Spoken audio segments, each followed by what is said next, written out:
ಮಾರ್ಕೆಟಿಗೆ ಹೋಗೋದಿತ್ರಿ ಬರ್ತೀರಿ ಬಾಡ್ಗಿ ಅಂಕಲ್ ಯಾವ ಆಂಗಲ್ ಅಂಕಲ್ ಕಾಣಕತ್ತೇನ್ರಿ ನಾ ನಿಮಗ ಅಂಟಿ ಊರ್ ಅಂಟಿ ಮಾರ್ಕೆಟಿಗೆ ಬರ್ಬೇಕೇನ್ರಿ ಬರ್ತೇನೆ ಹತ್ರಿ ಅಂಟಿ ಅಂಟಿ ಕತ್ತಿ ಕಾಣತೀನನ್ನ ಸೀದಾ ಮಾತಾಡೋ ಕಣ್ಣಾಗ ಏನ್ ಇಟ್ಕೊಂಡಿ ಸಿಟ್ಟು ಬಂತಿಲ್ರಿ ಅಂಟಿ ಅಂದಿದ್ದಕ್ಕೆ ಸಿಟ್ಟು ಬಂತಿಲ್ರಿ ಮತ್ತ ನನಗ ಅಂಕಲ್ ಅನ್ನಾಕತ್ತೀರಿ ನನಗೆ ಹೆಂಗಾಗಿರ್ಬಾಡ್ರಿ ಇಲ್ ತಗೋರಿ ಬಾಯ್ ತಪ್ಪ ಬಂತ ಎಷ್ಟ್ ತಗೋತೀರಿ ಬಾಡ್ಗಿ ಮಾರ್ಕೆಟಿಗೆ ಬರಾಕ ಇವ್ರು ನೋಡಿದ್ರ ಸ್ವಲ್ಪ ಹುಚ್ಚು ಕಾಣಕತ್ತಾರ ಬಾಡಿಗೆ ಸ್ವಲ್ಪ ಜಾಸ್ತಿನ ಹೇಳ್ಬಿಡ್ತೇನೆ ಇವ್ರಿಗೆ ಲಾಗು ಆಗ್ಬಿಡ್ತೈತೆ ನನಗೆ ಮಾರ್ಕೆಟಿಗೆ ಹೋಗಾಕ 300 ರೂಪಾಯಿ ರೀ ಅಯ್ಯೋ ಯಪ್ಪ 300 ರೂಪಾಯಿ ಅಂತ ಬಾಡ್ಗಿ ಸಂತಿಗೆ 300 ರೂಪಾಯಿ ತಗೊಂಬಂದೆ ನಾನು ಇವಂಗ ಕೊಟ್ರೆ ಸಂತಿ ಏನ್ ಮಾಡ್ಲಿ ನಾನು ನಡ್ಕೊಂಡ್ ಹೋಗ್ತೀನಿ ಸುಮ್ನೆ ಇಲ್ಲೇ ಐತದ ಮಾರ್ಕೆಟ್ 100 ರೂಪಾಯಿ ಅಂದಿದ್ರು ನಡೀತಿತ್ತ ಅತಿ ಆಸೆ ಮಾಡಿದೆ ನೋಡಣ್ಣ ಬಂದಿದ್ದ ಬಾಡಿಗೆನೂ ಹೋತಲ್ಲಪ್ಪ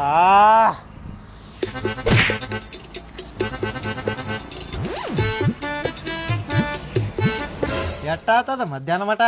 400 ರೂಪಾಯಿ ಆಗೈತೆ ನೋಡಪ್ಪ ಬಾಡಿಗೆನೇ ಇರಲಿಲ್ಲ 400 ರೂಪಾಯಿ 400 ರೂಪಾಯಿ ಆಗಿದ್ದ ದೊಡ್ಡ ಮಾತ ಫಸ್ಟ್ ದಿನ ಊಟ ಮಾಡಿದಿಲ್ಲ ಮತ್ತೆ ಊಟ ಮಾಡಿದೆಪ್ಪ ಅಲ್ಲೇ ಎಗ್ರೆಸ್ ಹೊಡೆದೆ ಎಷ್ಟು ರೂಪಾಯಿ ಹೊಡೆದಿಪ್ಪ 20 ರೂಪಾಯಿ ಹಾಪ 10 ರೂಪಾಯಿ ತಿನ್ಬೇಕು ಮಾಡೋದು 10 ರೂಪಾಯಿ ತಿನ್ಬೇಕ 10 ರೂಪಾಯಿ ಇಷ್ಟ ಬರ್ತೈತಪ್ಪ ಕ್ವಾರ್ಟರ್ ಬರ್ತೈತಿ ಹೊಟ್ಟಿನ ತುಂಬುದಿಲ್ಲ 10 ರೂಪಾಯಿ ತಿಂದೆ ಅಂದ್ರೆ ಹೊಟ್ಟೆ ಹಸಿಯಾಕತ್ರು ಜಿಪ್ಪುನ್ತನ ಮಾಡ್ಬೇಕಲ್ಲೇ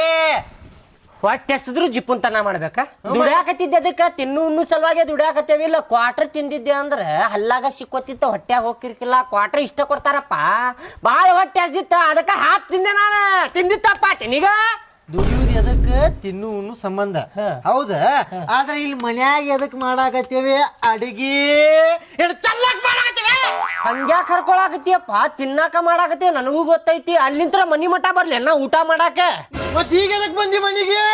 ಅಲ್ಲಪ್ಪ ನೀನ ಫೋನ್ ಮಾಡಿದ್ಯಲ್ಲ ಎಷ್ಟು ದುಡ್ದಿಪ್ಪ ಮಧ್ಯಾಹ್ನ ಮಠ ಎಷ್ಟು ದುಡ್ದಿ ನನ್ ಕೈಯಾಗ ಕೊಡಪ್ಪ ತಂದ ನನ್ನ ಕೈಯಾಗ ಕೊಡಪ್ಪ ತಂದ ಅಂತೇಳಿ ನೀನ ಫೋನ್ ಮಾಡಿದಿ ಅದಕ್ಕ ಬಂದೇನ ನಾ ರೊಕ್ಕ ತಗೊಂಡು ಎಲ್ಲಾರ ಓಡ್ ಹೋಗಿದ್ದೇನ ಹಂಗ್ ಮಾಡಾಕತ್ತಿದ್ದೆ ಅಲ್ಲಿ 400 ಅಂದಿ